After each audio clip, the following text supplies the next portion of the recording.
नमस्कार मंडळी, आज आपण बटर पनीर मसाला कसा बनवायचा ते पाहणार आहोत। इथे 2 मोठे कांदे उभे चिरून घेतलेले आहेत, एक टोमॅटो, त्यानंतर 5 ते 6 लसूण पाकळ्या आणि थोडासा आल्याचा तुकडा। आपल्याला हे तेलामध्ये छान परतून घ्यायचंय। याची छान प्युरी बनवून घ्यायची आहे। त्यानंतर बोविनचं मलाई पनीर घेतलेलं आहे। एका कढईमध्ये बटर घालून त्यामध्ये ती प्युरी आपण घालून घेतलेली आहे। इकडे आता सुहानाचा पनीर बटर मसाला इन्स्टंट जे प्रीमिक्स असतं ते घेतलेले आहे। त्यामध्ये अर्धी वाटी दूध घालून घेतलेले आहे आणि हे छान फेटून घ्यायचं आहे। त्यानंतर त्याच कढईमध्ये आपल्याला हे जे प्रीमिक्स आहे ते घालून घ्यायचं आहे आणि यामध्ये थोडीशी लाल मिरची पावडर घालायची आहे, जेणेकरून याला थोडासा तिखटपणा आणि एक छान कलर येईल। याला छान व्यवस्थित तेल सुटेपर्यंत परतून घ्यायचे। त्यामध्ये थोडंसं कोमट पाणी घालून घ्यायचं आहे आपल्याला।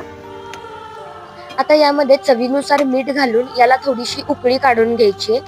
थोडीशी साधारण उकळी आल्यानंतर इथे आपण जे पनीर आहेत, पनीरचे तुकडे आहेत ते घालून घेतलेले आहेत। याला आपण कुठे फ्राय वगैरे करून घेतलेले नाही, डायरेक्टच आपण यामध्ये हे पनीरचे तुकडे घालून घेतलेले आहेत आणि हे थोडं हलक्या हाताने याला मिक्स करून साधारण 5 ते 7 मिनिटं झाकण ठेवून शिजवून घ्यायचे। साधारण 5 ते 7 मिनिटांनंतर झाकण काढून घ्यायचं आहे। पाहू शकता तुम्ही किती मस्त असा कलर आलेला आहे आणि हे पनीर खाण्यासाठी तयार झालेला आहे। तर हा व्हिडिओ अजून लाईक केला नसेल, चॅनल सबस्क्राईब केलं नसेल तर नक्की सबस्क्राईब करा, व्हिडिओला लाईक करा, शेअर करा। थोडीशी वरून आपण बारीक चिरलेली कोथिंबीर घालून घेतलेली आहे।